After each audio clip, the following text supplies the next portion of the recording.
number 7, the Philadelphia 76ers. So we're going to start out with the 76ers here, and yes, Philly has made a ton of good decisions in the last few years, like drafting Embiid, Dario Saric, and Ben Simmons, so you might think this is a strange team to start with. But even though the Sixers' current core is set up for what looks like a very promising future, Philly is also proof that you can always do better. And yes, many of you probably think I'm referring to the 2017 draft where the Sixers took Markelle Fultz when they could have taken Jason Tatum, which would have been perfect because Tatum would fit in seamlessly with Ben, Dario, and Embiid, but it's been one season, Markelle was hurt the whole year, let's wait to see how that scenario plays out. So instead, the draft pick that could go on to haunt the Sixers comes during the 2015 draft, because in 2015, Jahlil Okafor was coming off a season that saw him lead Duke to a national championship while he was also named a first-team All-American, which meant that at the time, this pick didn't seem that questionable, especially when the next pick was a largely unknown prospect. But yeah, with the 4th pick, that largely unknown prospect was taken by the Knicks, and his name was Kristaps Porzingis. Now, when we go back and redraft here, I am going to look at the impact a player like Porzingis would have on the team's future wins and thus their future draft picks. But the thing is, Philly was so bad in 2016 that they would have to win 7 more games to not finish in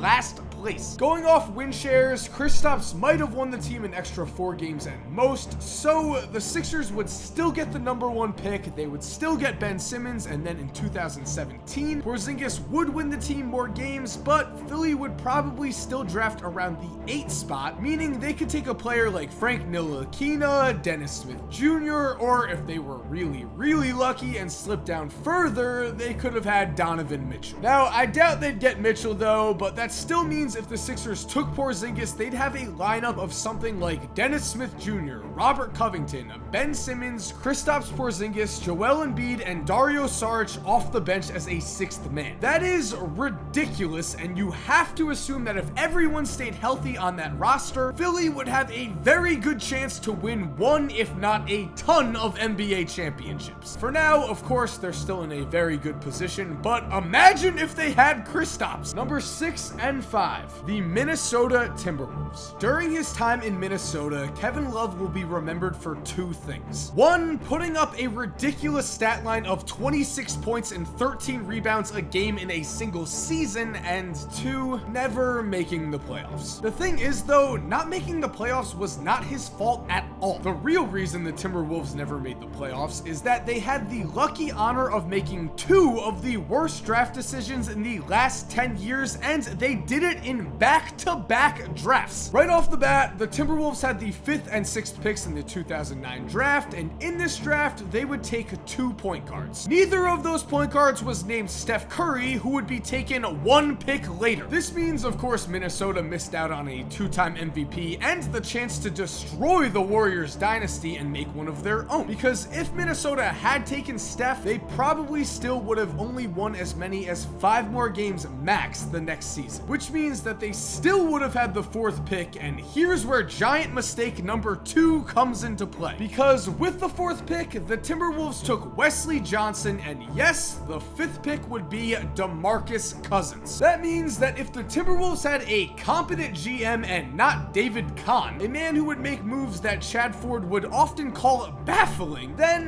they could have had a core of Steph Curry, Kevin Love, and DeMarcus Cousins that would probably still be together. And going even further here, it's almost a guarantee that the Wolves would have won at least 8 more games with these 3 players, but still, this team only won 17 games in the original 2011 season, which means if they did win more games, they probably would have picked around the 8 to 10 spot. And look, there are guys like Kemba Walker, Klay Thompson, and Kawhi Leonard just sitting there. But instead, they would take Derek Williams with the 2nd pick in that draft, and Timberwolves fans, I'm sorry, and yes, it is okay to cry. Anyway, speaking of Kawhi Leonard, number 4, the Indiana Pacers. In the 2013 and 2014 seasons, seasons, the Indiana Pacers gave the Miami Heat everything they had and almost beat them both times to reach the NBA Finals. In 2013, the Eastern Conference Finals would be decided in 7 games, as the Heat would win, but the Pacers lost game 1 by only 1 point. The next year, the series would be over in 6 games, but again, Indiana lost a close game and could have taken the leap and took down LeBron if only they had not made one huge mistake. Because in the 2011 draft, the Pacers decided they needed a point guard to get to the next level. They made this decision even though they already had Darren Collison on their roster, and so Indiana traded for George Hill. But when you look at the 2013 and 2014 stat lines of Collison and Hill, you can see that they had pretty similar stats, and even if Collison was somewhat of a downgrade, I don't think it was that serious. So it looks like Indiana would have been just fine with starting Collison, especially when you consider the man they traded to get George Hill was Kawhi Leonard. Yup,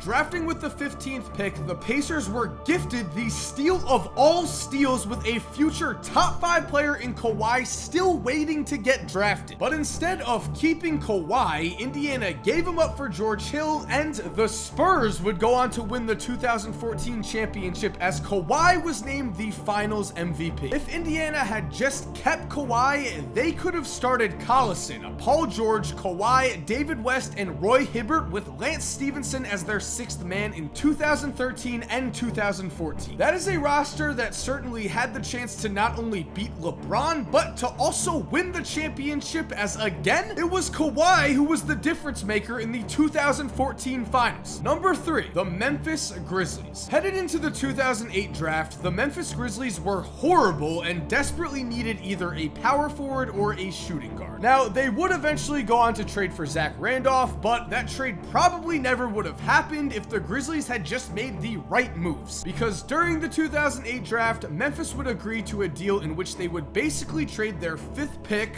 who would be Kevin Love, and Mike Miller for the 3rd pick in the draft. With this 3rd pick, Memphis told Minnesota to take OJ Mayo, which looked possibly solid at the time because many saw OJ as a future star when he was in high school, but as we all know now, OJ was a bust, and so if Minnesota just kept their pick, they would have had a future all-star instead of a bust. What's even worse is that if the Grizzlies really did want a shooting guard, they could have also told Minnesota to take Russell Westbrook. Yes, Russ would go 4th in this draft and was seen by many as a shooting guard headed out of college. I know what you're thinking though, Russ was seen as an unknown, so let's just say Minnesota takes Kevin Love. Then, looking at the 2009 season, Kevin Love and Memphis starter Hakeem Warwick actually had very similar win shares, so it's possible the team would have been just as bad as they were, which means Memphis could still have drafted 2nd in the 2009 draft. Now, it is this draft where the Grizzlies actually made their colossal mistake, because sure, OJ was not good, but at least he was okay for a few years. With the 2nd pick in the 2009 draft though, even though the Grizzlies already had a franchise center in Marc Gasol, they decided to take Hasheem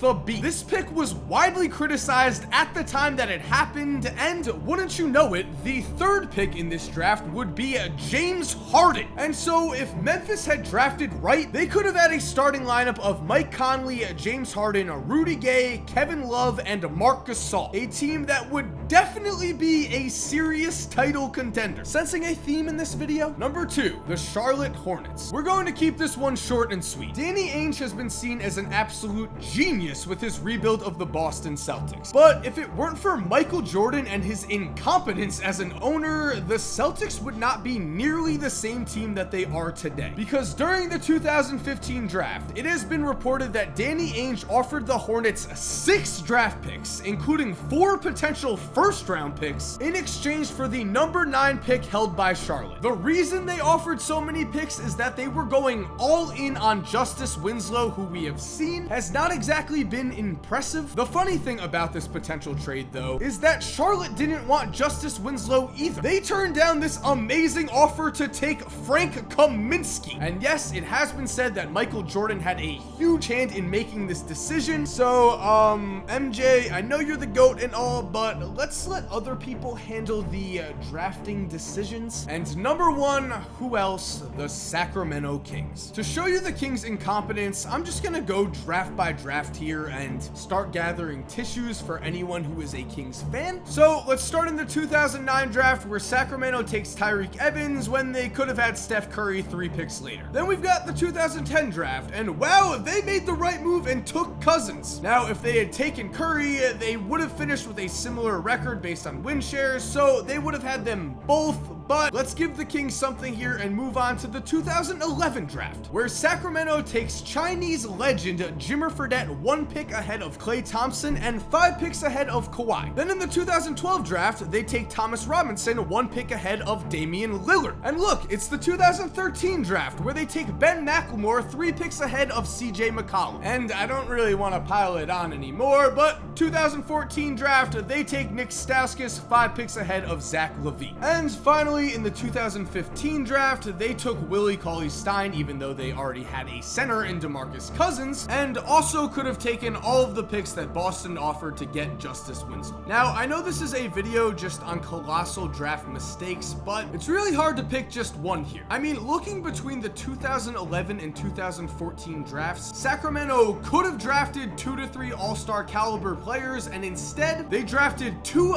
bench scrubs and 2 players who aren't even in the NBA anymore. And if you're wondering what is going on in Sacramento, I think this quote sums up everything pretty nicely, because when the Kings decided to take Nick Stauskas, their owner was quoted as saying, "Nick shoots like Steph and he's big like Klay." You're a little off there, buddy.